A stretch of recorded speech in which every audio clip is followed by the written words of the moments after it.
Okay. May I have your attention, please? All right. You see, we have 1 hour and 15 minutes to do this, which is really a big reduction in the amount of time we need to have to do this well. Okay, but anyway, the title of this talk is Salient Features of Academic English. Okay, and I want to locate myself in the 2 talks that have already been done from this morning. Okay, because actually, we're all part of this process. Paul Katoska, Paul Nerney, and myself, and what Siddharth is saying, we all are saying the same things, but in various ways. We're saying the same thing, but we're approaching it from different aspects. Okay, as Paul said earlier, Paul Nerney did this. He did this, right? I'm doing the words. Okay, I'm doing the language or linguistic aspect of what they have talked about so far. Paul Katoska talked about what publishers are looking for. He said they want the ideas clear. Paul Nerney talked about organization, talked about clarity as well, and how sometimes these concepts are not, they're metaphorical, they're used metaphorically. But we need to learn to see what is the reality of clarity. Okay? So, I'm looking at really the basic unit of what we're all trying to do in the production of the research papers. I'm looking at the word level. I'm looking at the language of your paper. Okay?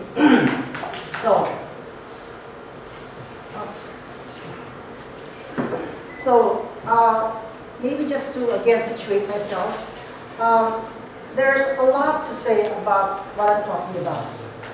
In fact, in the university where I taught before, there's 3 12-week courses just talking about this. We have 1 hour and 15 minutes today to do all that. So I need you to really focus. I need you to basically move along with me, because I think what we're going to do today will eventually be the strategies you will use once you start figuring out how to say what you want to say. Okay?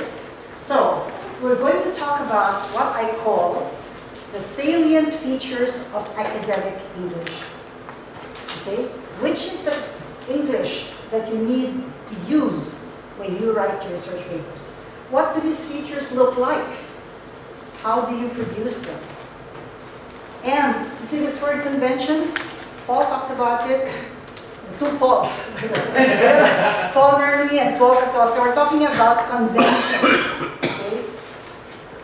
These features follow conventions.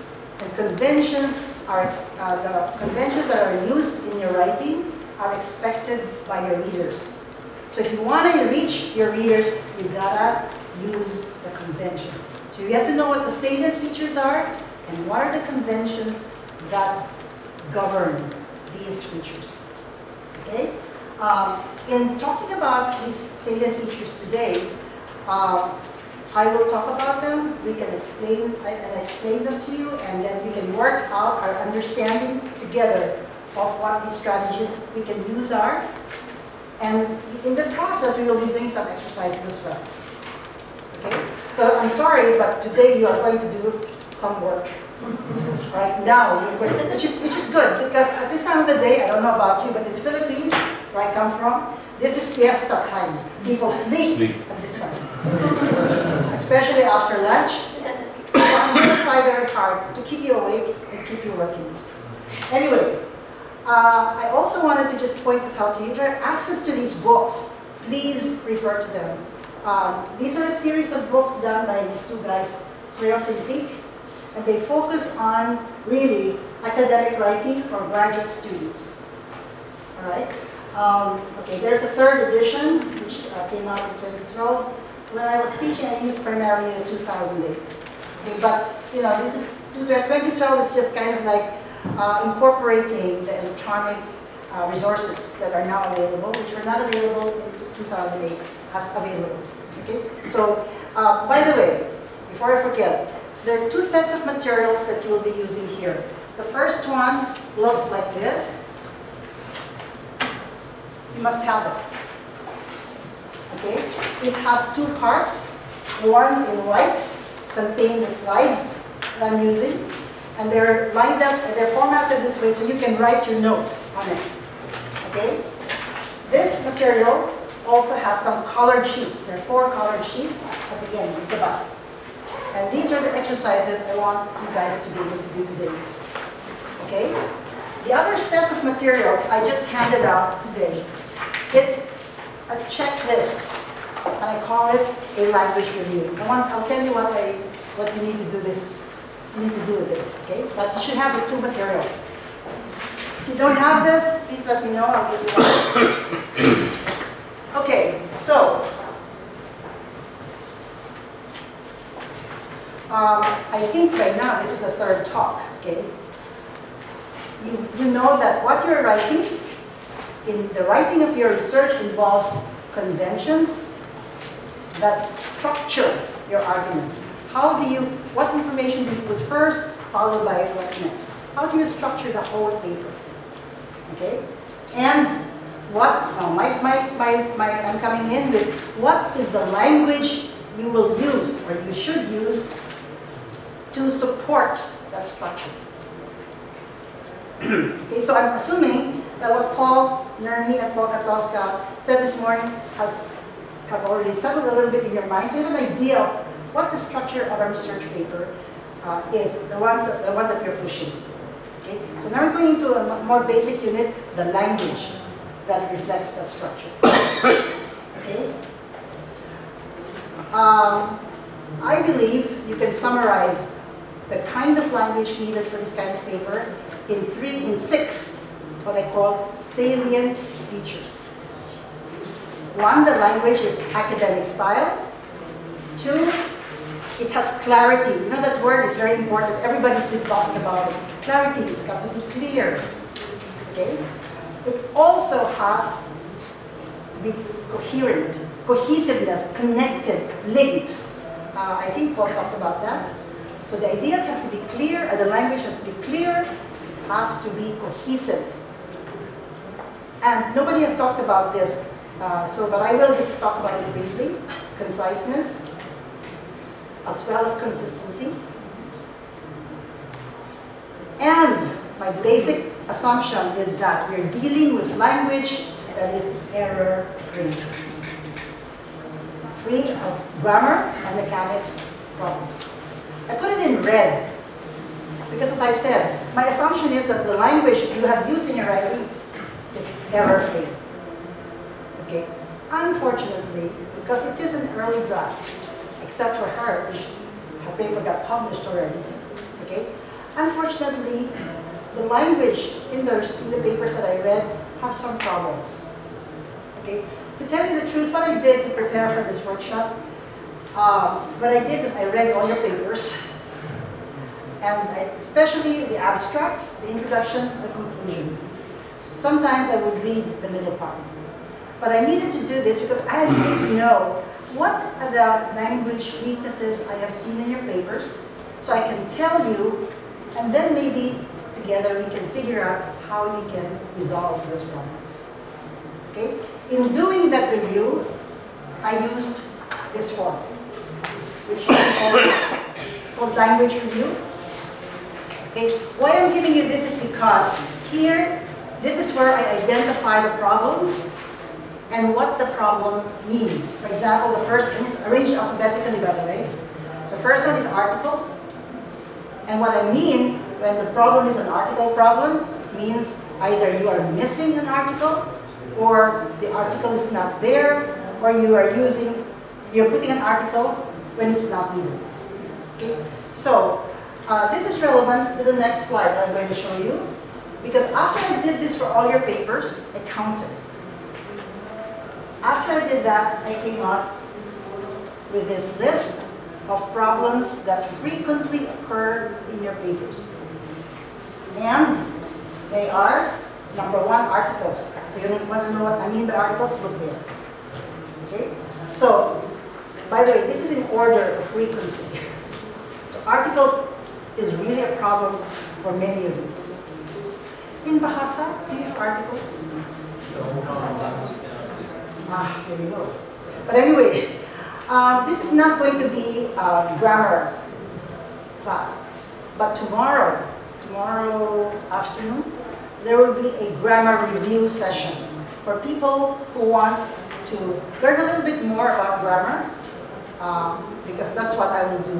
I will review 3 very essential grammar structures, or grammar concepts. If you don't want to attend it, that's fine.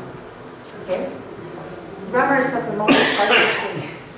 However, if you want to review your grammar, you're very welcome. Please sign up and I'll see you tomorrow. But anyway, according to my review of your papers, at least those sections, these are the problems I've seen. Articles, prepositions, those are the 2 biggies. Verbs, particularly in terms of subject-verb agreement, tense, and voice. In other words, transitive versus intransitive. I'll talk about this later, okay? There's also a problem in terms of your sentence structure and nouns vis-a-vis generalizations. Okay? I hope this will make a little bit more clear, become clearer as I go through the rest of this talk. But really tomorrow is when I focus on the grammar review. Okay? But anyway, in addition to these problems, there were also these 2 problems which I needed to make sure I mentioned to you. I call it vague. You can look under V here and see what I mean by vague or unclear expression. Basically, I refer, when I write that in my review, it happens when I read something and I really cannot understand what you're saying. Or I'm reading it and I read it more than once. You really should not make a reader read it more than once. Okay? If you don't, like, remember what Paul Katoska said? You have to get it right away, otherwise you will just not deal with it as an editor, okay? So, there are many vague and clear and unclear expressions, and there was also a problem in vocabulary. Okay, I'm sorry, but you're writing in English, you got your vocabulary. Okay, until we were saying, how long is English going to be the language of publication? Don't know. There's some people have said that in a few years, Chinese will be one of the languages that will be used for publishing. But until then, I'm sorry, you gotta learn how to use English. Okay? So these are the problems. There are many more, but these are the most frequent. And what I think is this. All of these problems affect the clarity and cohesiveness of your texts, which are the 2 biggest that they've been talking about. Okay? So, while these are things that you could deal with, do know that they contribute very much to 2 of the bigger concerns that you have, which is the clarity of your ideas and the cohesion, the connection of your ideas. Okay? By the way, I'll be recalling this slide later on. When I need to correlate it, to relate it to what I'm talking about at the moment. But for now, you have a copy of this on your slide, on your materials, this one, don't you? You have? Yeah, okay. So, but it's not in the other parts of this material, because there was no point in repeating it. But if you need to figure out what I'm talking about in terms of the grammar problems, just return to this one. So, with that, let's embark on what I call the salient features of academic English. The first one, I want to start off with the easiest one, which is the academic style. Okay, frankly, except for some parts of your paper and some papers, academic style is not a problem for you. Okay? But I just want you to know what I mean by academic style. Okay? Firstly, like any style, it's conventionalized. Okay? And it's fairly consistent across a wide variety of disciplines. Whether you're writing in the physical sciences, or in social sciences, the conventions are there. Okay? And the conventions in terms of style involve the use of language forms or words that match what you are trying to do in your paper. Okay? You know, I was just curious, in Bahasa, do you have levels of formality? You do? Okay.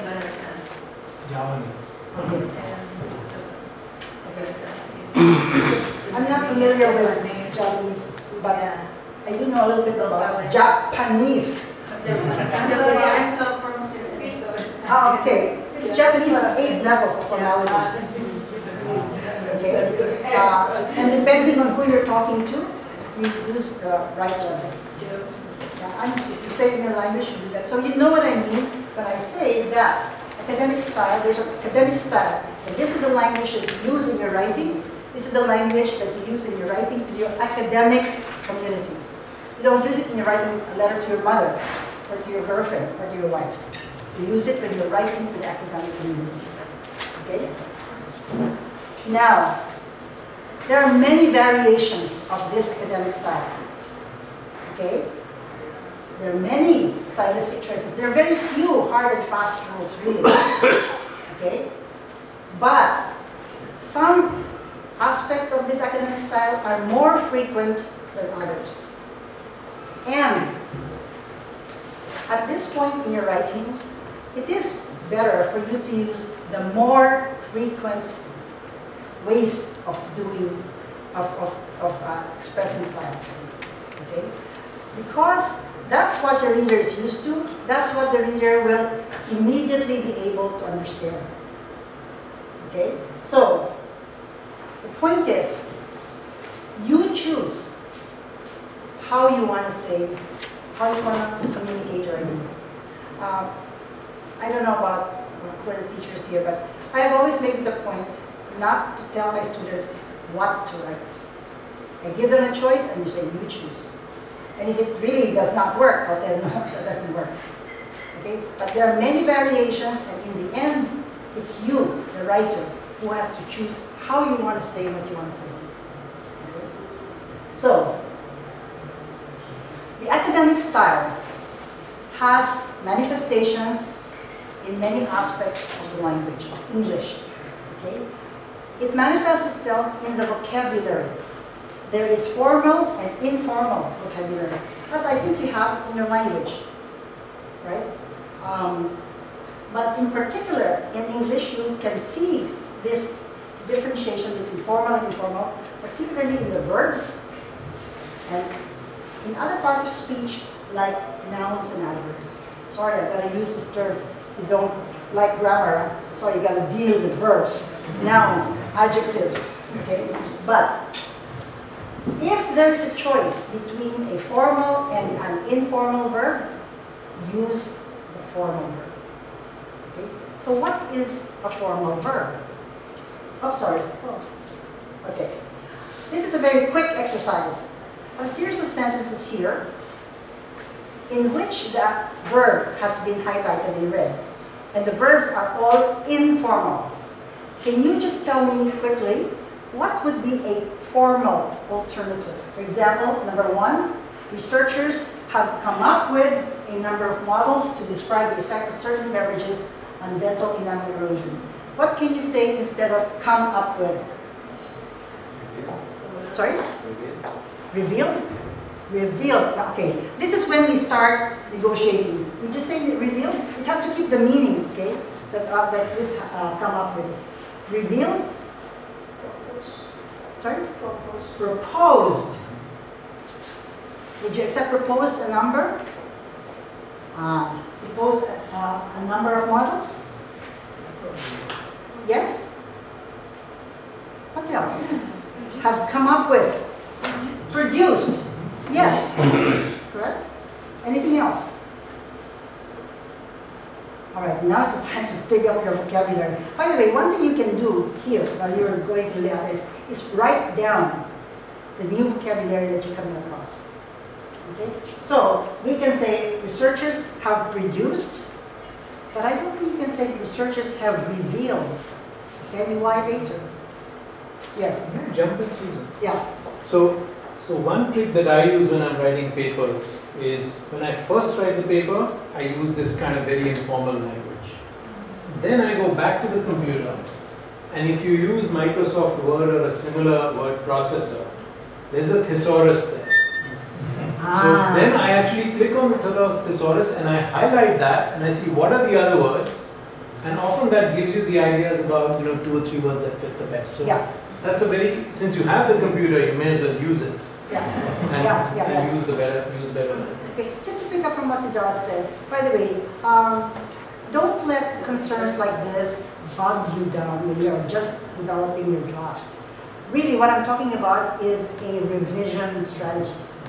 You are revising the language that you may have put there initially, but you think that you can express maybe more stylistically, academically. Okay? But don't stop writing. Don't stop producing your text just because I don't know what the formal word for this is. Okay, but that's a very good strategy. Okay, just a couple more. AIDS researchers have run into a wide variety of unexpected problems in their efforts to develop a vaccine. What could be a more formal verb instead of run into? Found. Can? Yeah. I'm sorry, it's nice to word. Found, yes. Discovered. Discovered. Run into. What else? Found, discovered. What's the meaning of run into? Encounter. Ah, there you go. Have met, have encountered. Okay, but you can say found. You can say, I'm sorry, what did you say? Developed? Discovered. Discovered, variety. Oh, okay. Does it make sense? 8 researchers have discovered a wide variety of. Okay, yeah. You gotta keep the meaning. Alright? Just another one. The use of touchscreen voting systems could get rid of many problems. Avoid, yes. What else? Eliminate. Good. You see, once you change the language of your text in the vocabulary, you can immediately see the change in your text. Vocabulary is the surface structure of your paper. When you change the vocabulary, the whole tenor of your paper changes. Okay? Sorry. In the past 5 years, many studies have looked at the effects. Investigated. Great. Investigated. Anything else? Okay, last. The purpose of this paper is to try to figure out. Find out. Explain. Explain. Find out. Find out. Find out. Now watch this. Explain, yes. Try to figure out. Somebody said understand. Understand. One of my students said determine. Can? Right. What do you see is common among these verbs? The red verbs. What is common among them? Preposition. Preposition, yes. Okay. These are what we call 2 or 3 word verbs. And such verbs are usually informal. So if you replace them with a 1 word verb, the level of formality increases. Okay? So you can just see very clearly how the change can be enacted by using the vocabulary that is needed. Okay, so these are verbs. But other parts of speech also have their levels, have their formal versions. Okay? For example, there's been a lot of interest in how background sounds. A lot of. What could be a better word than that? Many. You don't say many interest. You have to say much. There's been much interest in how. Okay. Consumer interest in electronic billing is getting bigger and bigger. Is increasing. Good. Getting the thing that bothers most people is humidity. Talk about clarity. Okay. You tell me the thing that bothers me. What do you mean by that thing? Something. Something that bothers most people. Problems. The problem, yes, but that would be kind of like redundant. The problem that bothers them.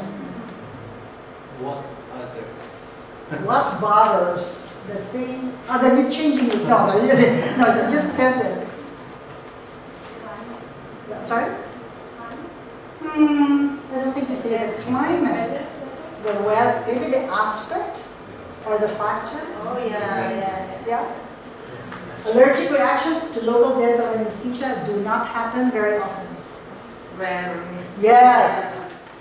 Happen rarely or infrequently, are infrequent. Notice it's shorter, it's more precise. Formal English or the academic style is much more precise, much more concise. Okay, so, all right, don't write that. Now, so we're looking at verbs and nouns, but there are also other features of an academic style. And I'm just going to run through this very quickly. This information was generated by Swales and Feek. What they did was they looked at the papers of I don't know how many graduate students, and they looked at the features that were more commonly used in these papers.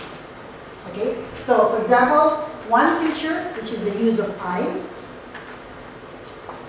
Generally, new authors do not use this. In your fields, is there any paper here where you're in your field? Is there anyone here that's where that practice is used? Anybody here from mathematics? Did I use economics? Sorry? Actually, yeah. Sometimes we use I and we a lot. Yeah, but generally not in the social sciences. Okay. But it doesn't mean that, you see, it's not saying, no, don't ever use this. Remember I said very few hard and fast rules. But if you're just a new writer, then maybe you can avoid this. All right? But when you're a published author, you can use I. All right? The other thing is the use of contractions, like isn't, theirs, won't. It's not very common. Although don't is an exception. Okay? The preference or using negatives, like the analysis did not yield any new results. Generally, you try to say that in a more positive way, so you say the analysis yielded no new results. Instead of saying did that yield, say yielded no results. You see the difference? Okay? You were talking about a direct question earlier. Rarely do you use direct questions. A direct question is like, why has antibiotic resistance increased? You can use it, okay? But for the most part, you bury your question in a sentence like this. Many studies have investigated why antibiotic resistance has increased. By the way, this is very important because it relates to your research question, which is what we're always asking you to put. Okay? So, if you really want to focus, if you want a very, very clear attention, focus on your research question, you can put it in a direct question form. But for the most part, you avoid that. Okay? All right, very quickly, the use of adverbs, you usually you should put it closer to the idea which is being modified. For example, instead of saying the model was developed by the IMF originally does not modify IMF. It modifies developed. So you say originally developed. Put the adverb close to the word it modifies. You can say originally the model was developed, but that's already kind of far away. Right? You can see why these things really contribute to making your ideas clear, more clear. Okay, this one, I doubt many of you, I think you know, you don't use you. You just say, you can look at the table to do this. You just say, the table presents and the results can be seen in one. Okay? Use of split infinitives, that's not such a, no clear preference for that. Because you can say, we need to adequately meet Or you can say we need to meet adequately. To meet the needs adequately. Both would be fine. Okay? Finally, passive voice. All right. Usually, you want to use it when you do not want to focus on who is doing the action. Okay? I'll bring up something like about that later on. Because passive voice is very popular in some languages who do not want to identify who the actor is. Okay, but it's very useful when you're talking about procedures. Okay, so that was a quick run through on the academic style. Can you tell me what's wrong with this? Or tell me what is the more formal version of this? Export figures won't improve the Sorry? Will? Okay. You can say would not. You can also say will not, but not won't. You can use this model. This model can be used to optimize. How? Car prices are no longer affordable. What can be done to lower costs? That's a direct question. How can you put it as an indirect question?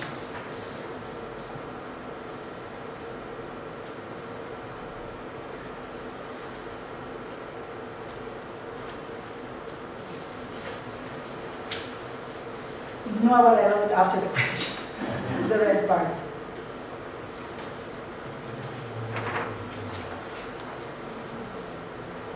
Anyone? Don't worry, I mean, you really, the best way to learn something is to just try it and then, you know. How do you make that an indirect question? I guess that's my, what can be done to lower costs? We can lower cost as the What can be done to lower cost has, in other words, you make it a subject. What we can do to lower cost has been a subject of much debate. Okay, I guess, yeah.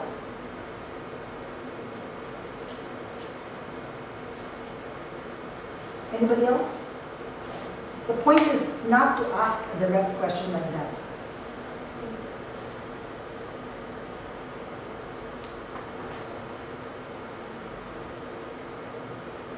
You can say, sorry, I will have to, the question of what can be done to reduce lower costs has been discussed.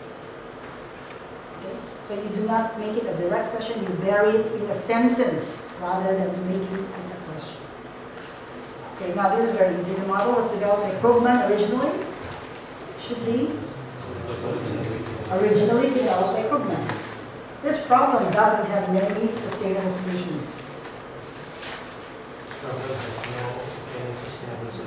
This problem has no any sustainable solutions.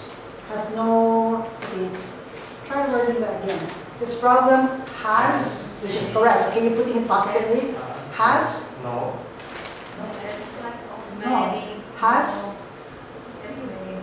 Has many solutions? No, you Somebody at the back said it has few. has few. SPO. Okay? It's still positive, but you're saying something negative. Yeah. That's Okay? It's something that you really have to learn, and learn is very hard to submit. Okay? Alright. So that's the academic style. And as I said, frankly, upon reading your papers, you didn't have too many problems with that. But this, you got a problem with. Clarity. Paul was saying earlier that, sometimes people will tell you, but it's not clear. How do you know what's clear and what's not clear? What is clear? Okay? I'm saying language is clear when the meaning of your sentence is unambiguous. Only one meaning. And it expresses exactly what you want to say. Then you can say it's clear. Right? By the way, if you don't agree with me, let me know. Because one of the things that will help us is when we negotiate what we are talking about. Okay? Because really, if you tell me, oh, but it's like this, then I'm willing to discuss, why that is so. Okay? But to me, Language is clear when the meaning is unambiguous. It's very clear to me what you are saying. In terms of clarity, of course, you have to be clear throughout your entire text. But I want to focus your attention on two areas that are very susceptible to the problem of lack of clarity. It's when you are making claims. That word was mentioned by, I think, Dr. Tosca, or you said it earlier. When you're making a claim and when you are evaluating. You do this in your paper all the time. When you say, my research has da-da-da-da, that's a claim. Okay, when you're evaluating something, whether it's good or bad, or whether it's something you would recommend or not, you are evaluating. Okay? So in these two instances, you've got to be clear. Okay? Now, in Bahasa, see, because in the Philippines, sometimes we do not want it to be clear. Because you don't want to offend the reader. And so you kind of learn how to balance it. Because you want the reader to accept, for example, the recommendation. Okay? But at the same time, you have to make sure he understands what you want to say. So how do you deal with it? Let's look at how you can go around this problem. Okay? Because it's a reality we all face. There are such a thing as what they call qualification and strength of claims. Okay, so let's talk, we're talking about claims now. When you're making a claim, you have to be, even if you're not, because it's very rare that you can say something is 100% true. Is there something in your findings that is 100% true that you can say, yes, this is really true? Can you? Is there something there? I don't know what your research findings are, but it's actually not very often you can say something is 100% sure. Okay? But at the same time, you cannot be seen as somebody who doesn't know what she's talking about. So the position you want to be in is to be confidently uncertain. Now that may be a, what do you call it? Yes, paradox. But there are ways of getting around it, and this is how you do it. Okay? You have to have the language to express caution, or you have to have the language to moderate your claims. I'm sorry, there's no getting around it. You've got to have the language. Because what you write not only indicates not only what you know, but also your attitude towards it. That's why earlier when you said reveal, well, something reveals something, right? I said, I have something to say about that. Because reveal, if I said, my findings reveal that, rather than show, what's the difference? What does the word reveal? Something that before was hidden. Sorry? Something that is before. Yeah, something was hidden before, but now it's shown. Okay? But if you're not sure about that, you can say findings show. Doesn't have the same feeling, right? Okay? So you've got to have the right the language to show. Okay? There are 5 ways by which you can, what we call, moderate your claims. If you're not very sure, you can say something, still be confident that the reader will accept what you're saying, even though you're not 100% sure. By the way, another word for moderating your claims is hedging. To hedge. That's the informal word for it. Okay? And there are 5 ways to do it. You can use probability or modal, we call it in my English language teaching, modals. You can distance yourself from the data. And I'll show you how to do this. Or you can soften your generalization. Or you can use weaker verbs. And finally, you can use a combination of 1, 2, 3, 4. I'll tell you what that will do if you could use all of them.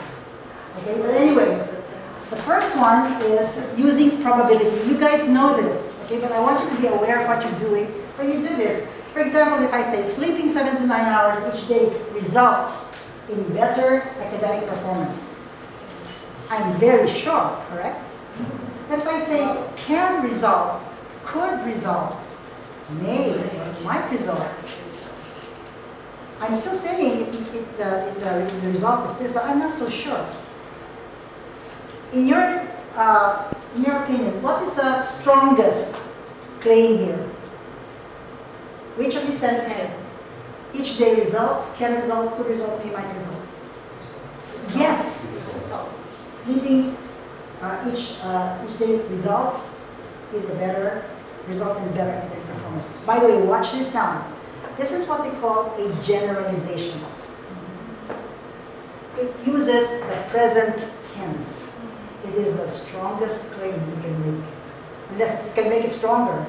But if I say people eat too much these days, very strong claim. I better have the evidence to show it. So if I say people might be eating too much these days, okay, I'm still making my claim, but I'm saying I'm not very sure about this, but it's still, it may be a possibility. Okay? So using modal verbs is very useful to moderate your claim. Okay? Another way of doing it is to distance yourself. In other words, or when I say showing your data is soft. You've done this, I've seen it in some of your papers. Notice the first sentence, health education has, notice the present tense, has a positive impact on a patient's quality of life. But then you can distance yourself, it seems to have. It seems that health education, it would appear that. Okay? Or you can say the data that shows this is limited. Based on the limited data available, or according to the preliminary study, not my study, you're distancing yourself from the finding. Or based on previous surveys, not on mine. Okay? So you can still say, make that claim, but you are softening the claim. Okay? That's the third way of doing it. I told you generalizations are very strong. For example, children living in poverty do poorly in school. Present tense. Okay, watch the present tense. You can soften that claim by using, for example, the word tend. Children in poverty tend to do poorly in school. You can qualify the subject. A majority, not all, the children do poorly in school. Or you can say the exceptions.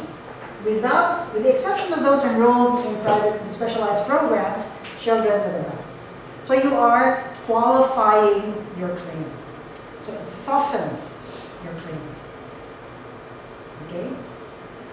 I want to bring this up now because one of the problems that I saw in your paper was in your generalizations. Watch that. Okay, and when I say generalization, you're using the present tense. And that means, when you say something like that, it means it's true now, it's true for everyone. So one is a very strong claim, and you may not want to use it. Okay, you may want to moderate your generalizations. Now I said nouns, because the problem I noticed when you make a generalization is in the noun you use. Okay, I will leave that for now because I'm going to talk about this in particular tomorrow. What is the problem with your generalization in terms of the nouns you use? Okay? So, finally, or not finally, another way of moderating a claim is to use weaker verbs. I don't know whether, I'm sure this is true though. In your language, is there a strong verb or a weak verb? I think you have versions. You have some verbs or some words that are stronger than others. For example, love. What's a strong word for love?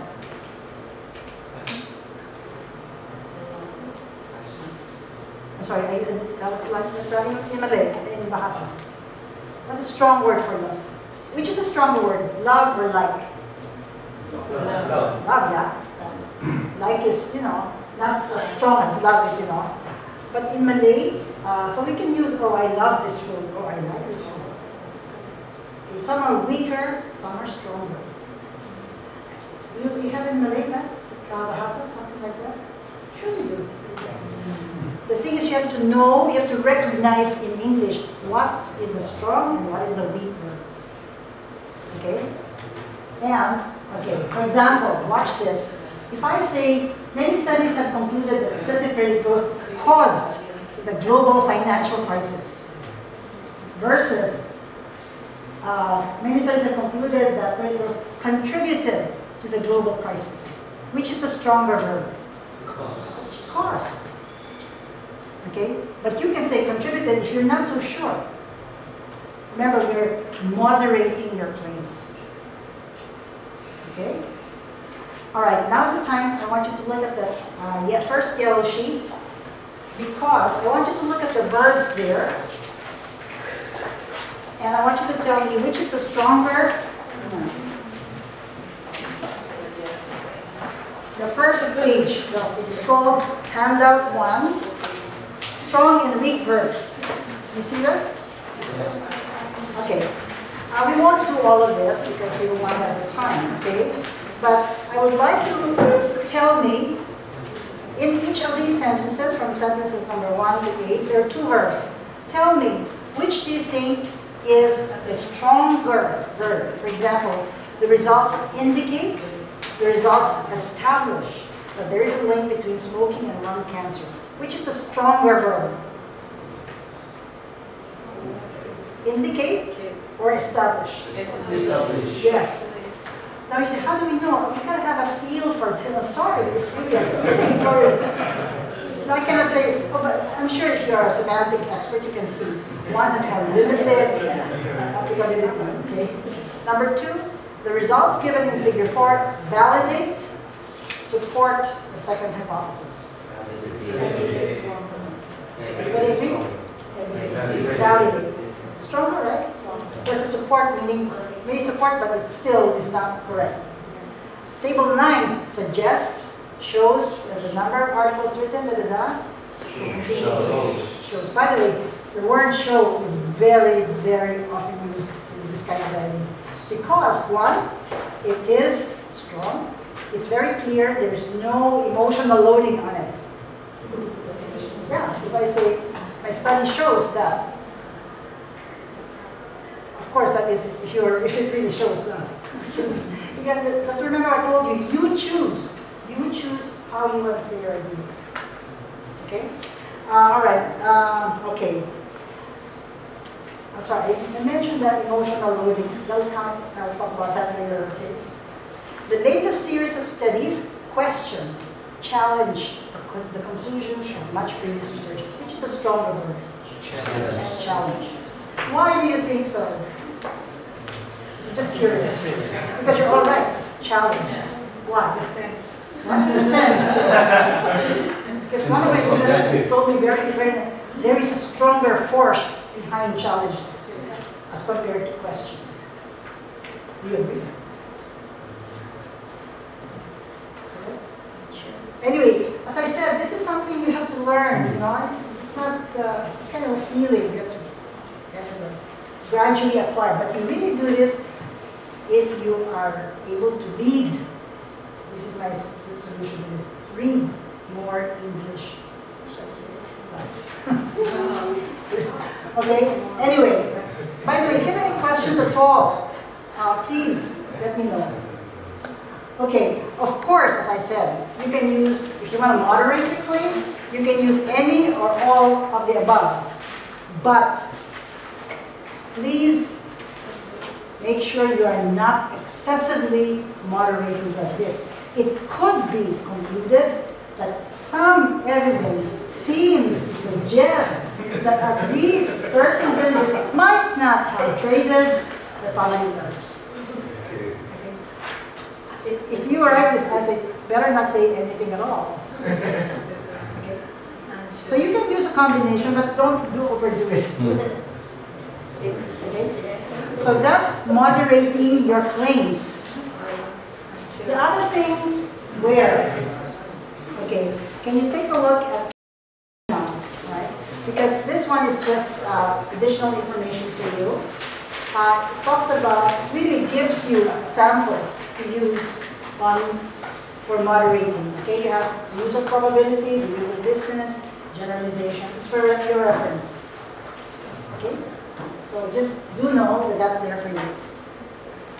Okay, the other critical area for clarity, the first one is claims. The other area that is really a sensitive area for clarity is evaluation. When you're evaluating something, okay? As I said, you can say, my data shows that. But if you say, my data reveals that, there's a different feeling about it because one word has an emotional loading, the other one doesn't. And really, generally, the advice is you maintain a neutral perspective. Okay? If you stay neutral, then you have more chances of being seen as a credible writer. Of course, later on, when you become a much more accomplished writer or researcher, then you can begin to push your own agenda. Okay? But when you're just beginning, I think it's better to maintain a neutral stance. Okay? So, you want to choose a language that is neutral. Okay? So what is positive and what is negative?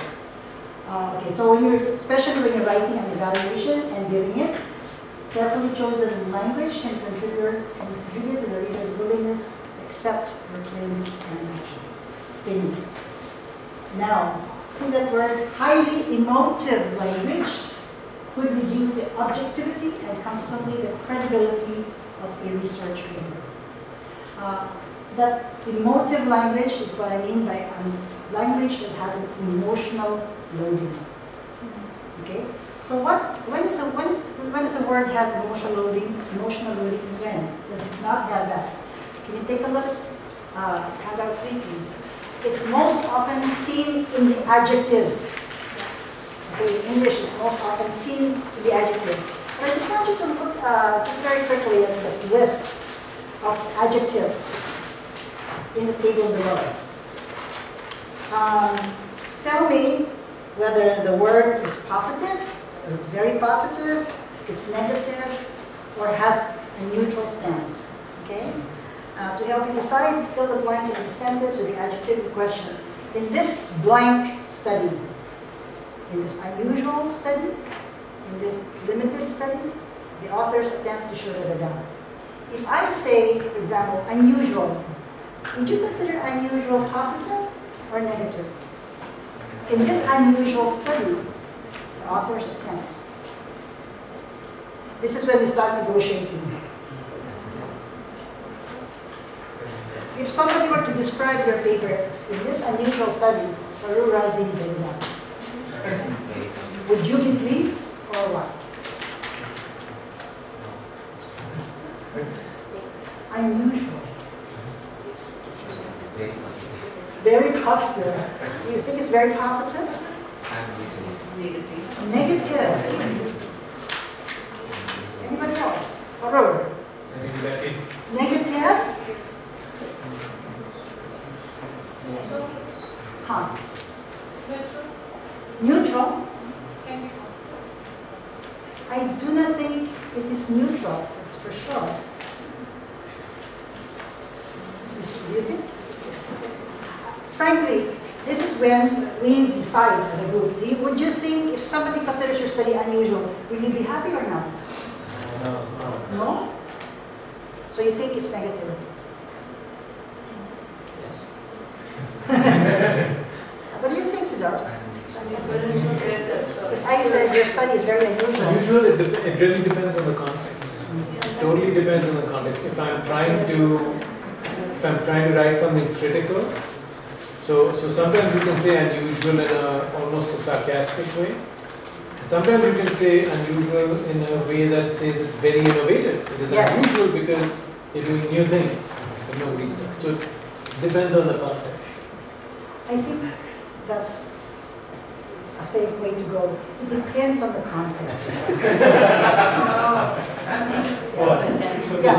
there's also something else. If we can go either way on this, it means it's ambiguous. So what happens is if you say it's an unusual study, what follows after that, you're going to have to disambiguate that. You're going to have to explain, is it Then what do you mean positive by or is it unusual? negative? You're doing more work. Think about that a bit. Maybe that's a good thing to do, to explicate context, or maybe you're just wasting time. So it's, you gotta be careful with this stuff, yeah. Yeah. Maybe let's approach it this way. Tell me which to you are positive. Which are the words here that are positive? In other words, important, yes. Sorry? Useful.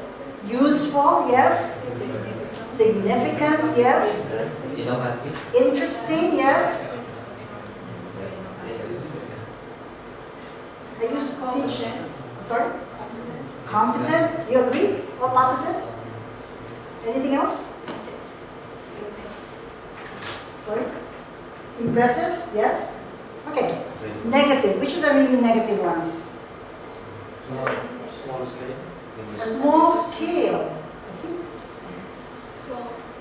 I think that may also be within the context. Yes. Unsatisfactory, yes. Which to you is the worst negative word here?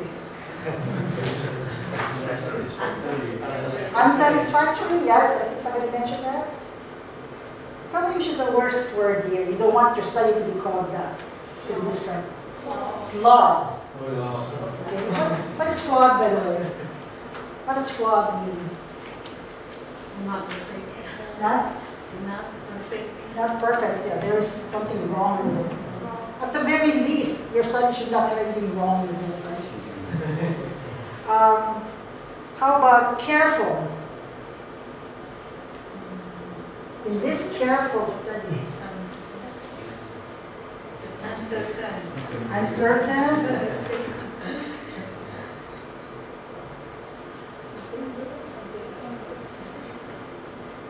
how would you like your study? Choose adjective that for me, for you, would best describe your paper. I used to have, as I said, students in math, and they chose the word elegant. They were in this elegant study. Anyway, but they were students. But how would you like your study to be described? Because this is something that people use when you're evaluating their study. So how?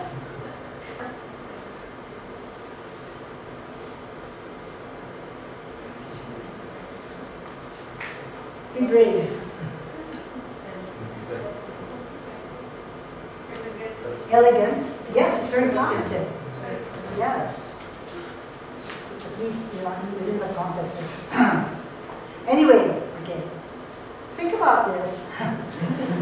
But do know that some words have clearly a positive undertone, some words clearly a negative undertone. So when you make an evaluation, make sure you are aware of those emotional loadings. Okay? For now, okay, because we're running out of time. So if you have criticism, sometimes you have to say something bad about something. Okay? Especially when you're talking about, for example, you're talking about a research gap. We know this, but it's criticism, right? Or, something is not complete, something is not enough, something is not satisfactory. It's a sort of a criticism. How do you soften criticism? Okay? You can use what we call contrasting adjectives. In this ambitious but flawed, or in this flawed but ambitious. You're saying the same thing, but it softens the effect. Remember, you're writing to a reader, and you really want to keep the reader on your side. Okay? So sometimes you really have to say something negative. You can do it, and I'm sure you've used this before. Who has used this strategy before? my beautiful but stubborn girlfriend, whatever. Yeah? Okay, so you can use contrasting adjectives, or you can use, notice it's still contrast, what we call adversatives. Adversatives are words that signal something is opposite what's said before. Although the author suggests the German articles, or the author suggests, however, he fails. Notice there's positive and then negative. Okay? Try this out. Look at your paper again. By the way, you will look at your paper again, right? Okay. So, very quickly, just to summarize, clarity is very important throughout your text. But do watch out in terms of the areas that you make claims and evaluating. Okay? Alright, I'm sorry, am I going too fast? Okay, because I want to talk about this cohesiveness, salient feature that is the third in my list, because this is really where I saw a lot of problems in your text. Okay? And, okay, really, the ideas, I think, the two Pauls have talked about this in various ways. The ideas must be coherent with each other. You must show the connection between your ideas in your writing. Okay? And really, while organization, the way you organize your information, could show the connection, like Paul was talking about, here's the literature review, and then you move on to the research gap. Remember? So you organize your information like that, and you can see one idea flowing from the other. But the other way, the other more equally important way of showing the connection is really by the use of language. Sorry, again, to get down to that nitty-gritty of it. Your language should convey the relationship of your ideas clearly and precisely. Okay? In that way, the reader can understand why you're doing this. Okay? Now, as I said, that cohesiveness is one of the major problems in your paper. And you notice this, okay, these are all causing these two problems. Okay? I'll show you two texts here. Look at text 1. Lasers have found widespread application in medicine. Lasers play an important role in the treatment of eye disease and the prevention of blindness. The eye is ideally suited, most of the eye. There's nothing wrong with that, correct? Do you see anything wrong with that text? No. But you don't see the connection between the ideas. Whereas here, lasers have found widespread application in medicine. For example, they play an important role in the treatment of eye disease and blindness. The prevention is, the eye is ideally suited for laser surgery because the eye tissue is transparent. Clearly, when you look at it, these things connect the ideas. Notice, okay, I'll point out, for example, connects the two sentences. Because these are what we call transitions or linkers. Okay? Then you have the use of a pronoun. So this links to or repeats the idea of lasers. But what is really important here, and sometimes you don't see this, is look at all the prepositions. And you guys have a problem with the prepositions. In Bahasa, do you have prepositions? There you go. Many of your texts have the wrong preposition or no preposition that is needed. Or you have a preposition but it's the wrong one. And you gotta do something. Okay, I'll talk about this in the grammar review tomorrow. But it's such a small word, but it means a lot, really. Sometimes you use the wrong preposition. The connection between your ideas is like shot. Okay, so it's really, yeah. So anyway,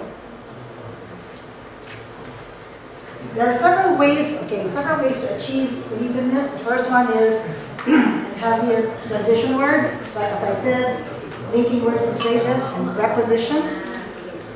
Also punctuation. You guys don't seem to have too much problems with punctuation. Okay? But do know that that's also a way of connecting your ideas. Okay? It's small. See, that's the thing. It's small, but it really performs an important function. Okay, can you take a look at handout 4? Because this is the last handout.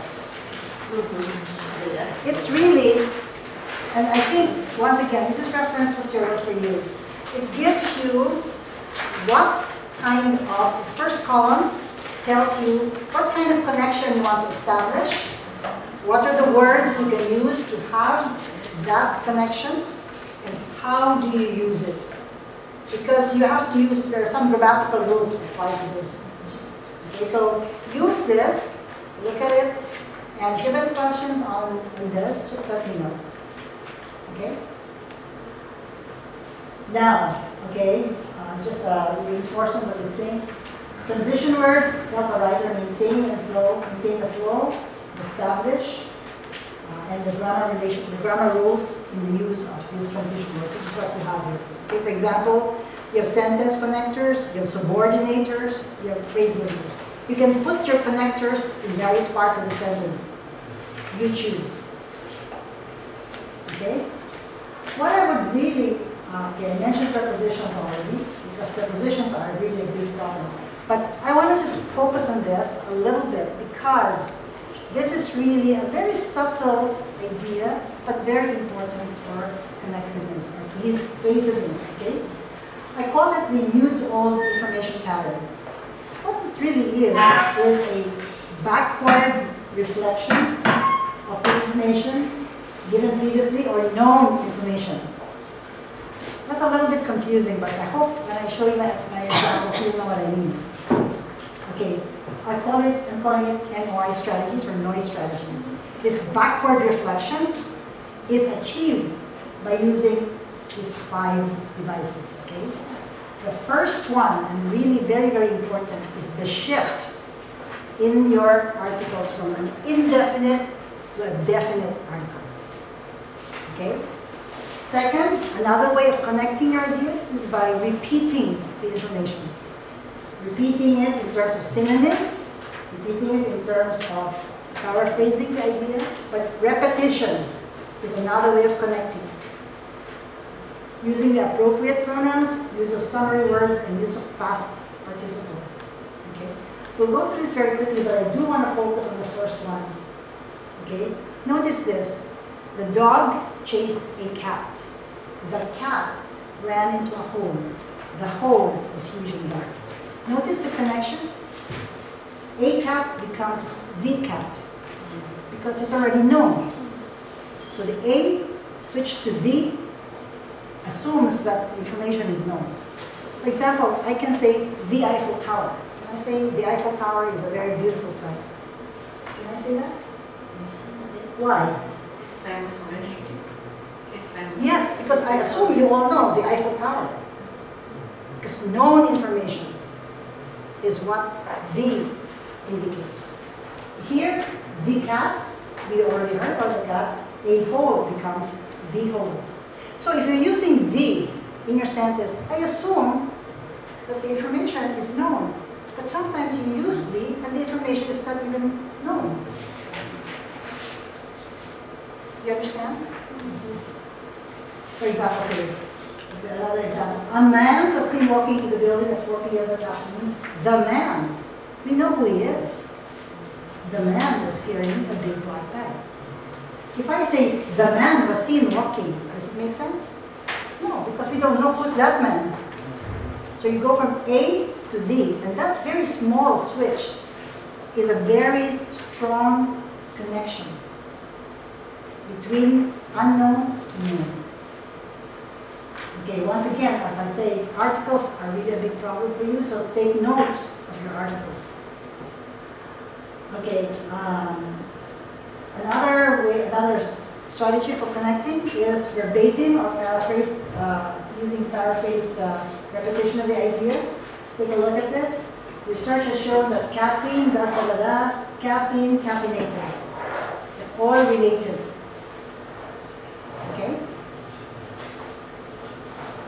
Pronouns.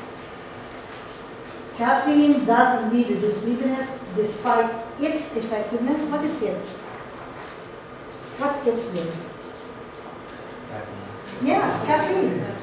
If I say despite his effectiveness, would it make sense? No, because it's not the appropriate pronoun. Make sure, and sometimes that's what you do. You give me a pronoun, so what is he referring to here? Don't tell me what it's going to call, it's going to call. The referent is not clear. Okay? See, these links are very subtle, but they really, it's like a wall, okay? And you have words there, and then there are holes in the sentences because the connection is gone. But they're just tiny holes. But if you have so many holes, because those tiny words are gone, are not correct, then the whole image is shattered, unconnected. Okay. Sorry. All right, here's an interesting thing. Use a summary word. A summary word is a noun that refers back to an idea that's been given previously. It's used with this or these. Like, the environmental degradation in China is serious. This problem must be addressed. Okay? Here's the summary word, and it's this. Okay? So you use it with either this or here, in this case, these. Foreign students in Indonesian universities need to be able to speak and write well in English. Some of them find it difficult to fulfill these requirements. You already know what those requirements are, right? Okay. Okay, this is something that's used very much when you're talking about the process. You're using the past participle. Here, okay, each virus strain is grown, da da da da da. Then the purified virus, because after it's harvested, inactivated, and purified, the purified virus strains are then combined to create the vaccine. By the way, the other thing I want to point out here is something that strongly establishes the link is what I call positioning the information, which is, okay, here this is not really, positioning the reflection close to the beginning of your sentence. Sorry.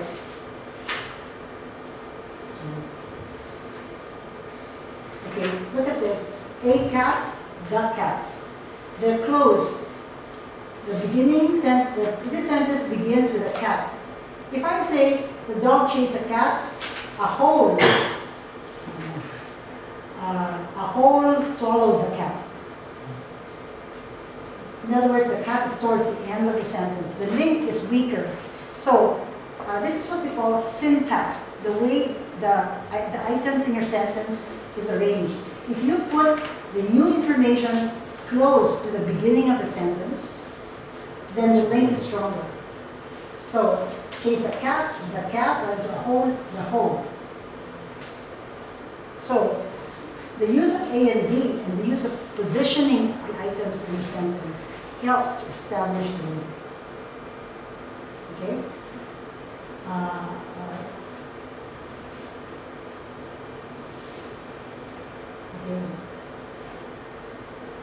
Okay. I think that's a very quick run through of the strategies for using cohesiveness, but do please pay attention to this one, especially in the articles. Okay, conciseness. Do we have time?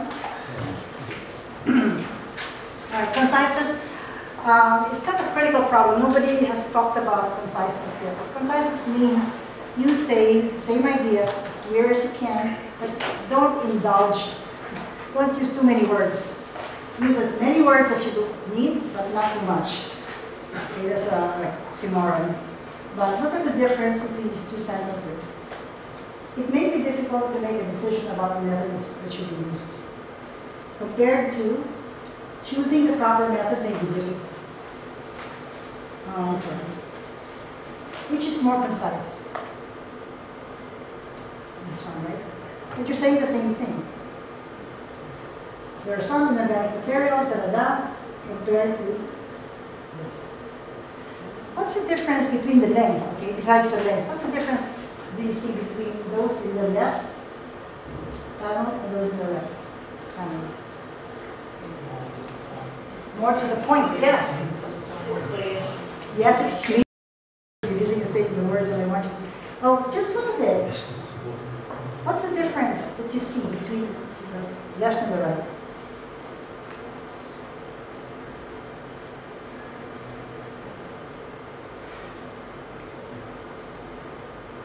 When you speak, which do you use, the right or the left?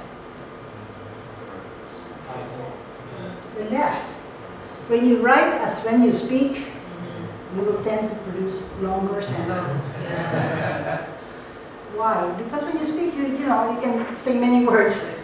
Really. But when you're just starting off, that should not be a problem. But once you start editing your work, then you really need to work towards making your language more concise. Okay? So I said use as many words, but not too many. As I said, the spoken style is really longer than the written style.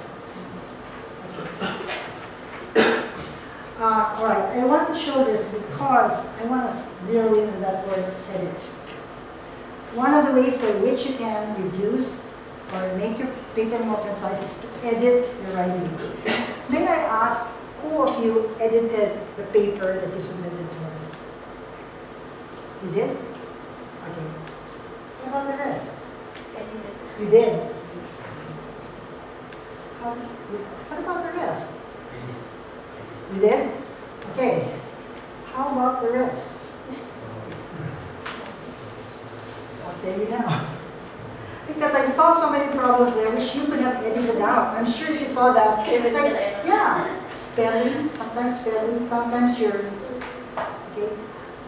I know this is maybe going beyond my role here, but next time you submit a paper that will open some gates for you, whether it's an application letter or especially for publication, edit it before you send it off. Really, I'm serious. Paul Cortez talked about grammar checks. You mentioned that? Microsoft Word checks things for you. Did you do it? Did you run it through the grammar check? Well, it should come up automatically. In most cases, just look for the places that are little lines under them. But see, really, you've got to do it. That's part of writing, especially if it's something critical is at stake. Okay? Because really, the more, if you don't edit it, there's some problems so that I know you can deal with. Okay? And I asked to say here, you ask help from a knowledgeable friend. Don't ask your girlfriend or your mother. Girlfriend's not knowledgeable. Well, unless your girlfriend is knowledgeable. But sometimes sometimes you don't want to show it to somebody because you're afraid that, you'll think, what kind of person will do that? But somebody who knows about what you're writing at least, okay?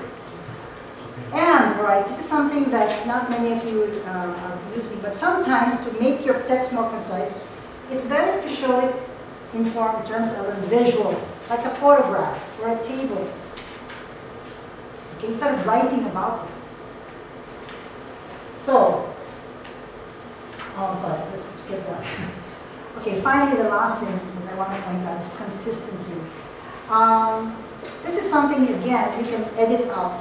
Okay, what I mean by consistency is often manifested in these areas. The use of the varieties of English. I don't think this was a problem for you. Some people use American English, some people use British English. Okay? In Singapore, that could be a problem because they're exposed to both British and American English. Yeah. But consistency in the terminology. If you call it A, don't call it B in the next line. I used to have students who would do that and they say, but isn't it boring? I'm using the same term. No. Remember talking about, again, connection of your ideas. Keep changing your terminology to show off or to show your vocabulary. It might work against you. But this is something that I want to call your attention to, the perspective in terms of the things. Just very quickly, in terms of style, varieties of English, in American English, spell behavior without a U. British English is spelled with a U. So spelling, punctuation is different in American versus English versus British. And vocabulary. In American English, you call it an elevator. In British, you call it a lift. Okay? These are minor things, but they all contribute to the total effect of the paper. And this is, by the way, you look at this when you are revising already. Okay? All right. Terminology of key terms. I think this will explain what I'm saying. For example, we're talking about insomnia. Insomnia is defined as defined as inadequate or sleep. Then you say sleeplessness can be transient. Yeah, it's a key idea. Okay. So at least for those things, in fact, if you have a technical term, you do not change it. Okay. So consistency. Now this is something that I noticed in some of your papers. Okay, where you go from present to past, or from past to present. Unless you have a reason for doing this, keep your tenses consistent. You do not say, okay, watch this now, it's a generalization. Human beings make mistakes. You do not say sometimes we did things we regretted. Correct? We say human beings make mistakes, we do things we regret. Okay? This comes out very often in your literature review. Okay, this is something that was written about Margaret Thatcher. It's written by, I just want to show you, for example, what I mean by the verb tense sequence is off. For example, reduce take responsibility, she sold, thus she transformed, then simultaneously she drove. Those who are unable should be who were unable. We're talking about something that happened in the past. Okay, but sometimes keep verb tenses within a text consistent unless there is a reason to shift. Sometimes you need to shift, but do not shift unless you give a warning to the reader. Sometimes you say, but today there is. Okay? Now let's just, let's skip that. Now this is something that has been asked of me a number of times. You can say, Jones 1997 found that illiteracy was correlated most closely with poverty, but you can also say, Jones found that illiteracy is correlated. What's the difference between the two sentences? Both are acceptable, but they have different meanings. What's the meaning of the first one?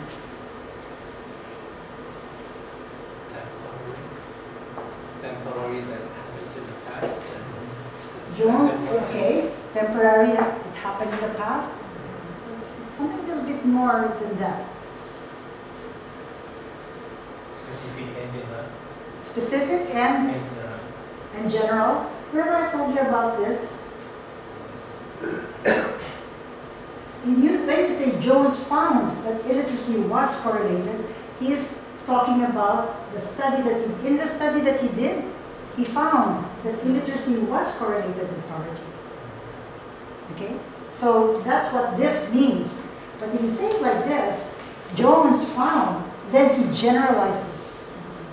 Not just, this means he's referring not only to the study that he did in 1997, but that it is something that is true of all time for everyone. Okay? So this is when you have a sequence of tenses that is still correct, but the meaning is different. You understand? Okay, I think, all right, I will stop here. Once again, the language of your text has to be in academic style. It's to be clear, cohesive, concise, consistent, and free of grammar errors. If you're interested in how to deal with grammar errors of verbs, articles and nouns, and prepositions, come to the workshop. Thank you.